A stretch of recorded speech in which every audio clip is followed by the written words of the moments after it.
Welcome everyone to yes, this is indeed the true 60-second edition of Animated Girls Profile Confidential, and as you can see by the title, it is a character. I know a lot of you are thinking, man, what took you so long to talk about this character? Seeing as though you are a Transformers fan from day one, and of course I'm talking about Arcee. Now, Arcee is one of the first truly majorly featured Transformer female characters to ever appear in Generation 1. And she has had different incarnations throughout the history of Transformers.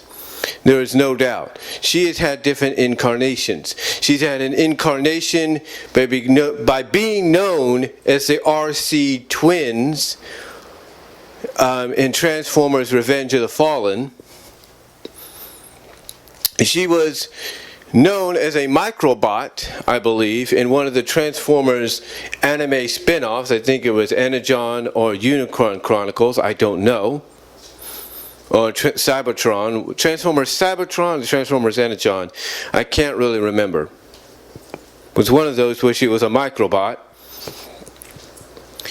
And then, of course, she was really, and I mean really prominently featured, different design and everything, but prominently featured, I believe this was her, in Transformers Prime. So Arcee has been around the block several times, but it's this version of Arcee that really got her put on the map. In fact, it was this version of Arcee that was used in the Bumblebee movie at the beginning of the film.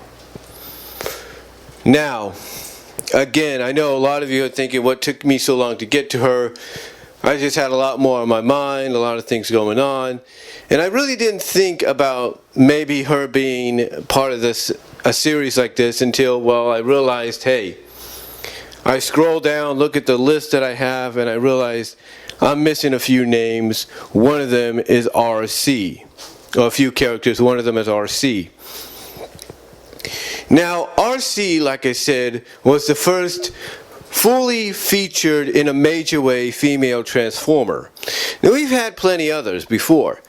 Heck, in the episode Search for Alpha Trion in the second season of Generation 1, we had the introduction of the female Autobots, prominently the female equivalent to Optimus Prime, Alita 1. We also had the introduction of Firestar, Moonracer, Chromia, you name it. We also had, in the episode, I believe, Atlantis Arise, an Atlantean female through a transformation pool that they introduced in the episode to help out in the fight against the Decepticons and their new allies, used the transformation pool to turn herself into a female Autobot whose transformation was into a gondola with lasers shooting out of it. So, even though we've had Transformer females in the past, Autobot females in the past, we've never had a prominently featured one on the show until the 1986 movie introduced Arcee. Now, even afterwards, we've had female Transformers on both sides of the field. We've had Black Arachnia, we had Air Raid, Air Razor, I think that's what her name was. Yeah, that's what her name was. We had Air Razor in Beast Wars, Black Arachnia in Beast Wars. We had female Decepticons in various versions of Transformers, Transformers Animated, and Rescue Bots and stuff. But it was Arcee, in my opinion, that really put female Transformers on the map. Not Alita, with all due respect to that character, or Chromia, or Moonracer, or even Firestar. No, it was Arcee. Arcee's the reason a lot of female Transformers exist now, including one of the more popular ones that the fans were able to, thanks to Hasbro, come up with as well. I can't think of her name right now. It's Win something. I can't think of her name. But that character became very prominent in the Transformer Trilogy series that they did through Micro Machina. You know, the animated CGI series based on the Combiner Wars, Power of the Primes, the Titans Returns, you name it. But it was Arcee that really set the standard, really set the table, in my opinion, as to what a female Transformer is and should be. Now, when she got introduced, she was introduced, well, what I'm saying is when she got introduced in the movie, she was teased as being a love interest for either Hot Rod, who became Rodimus Prime, or Springer, a triple changer Autobot. Now, when it went into the third season, the love interest seemed to lean more towards Springer than Rodimus/Hot Rod. But when Rodimus went back to being Hot Rod, it seemed the love interest and intrigue, or the love interest started to go back more towards Hot Rod. But that wouldn't be the one, in a sense, she would end up with.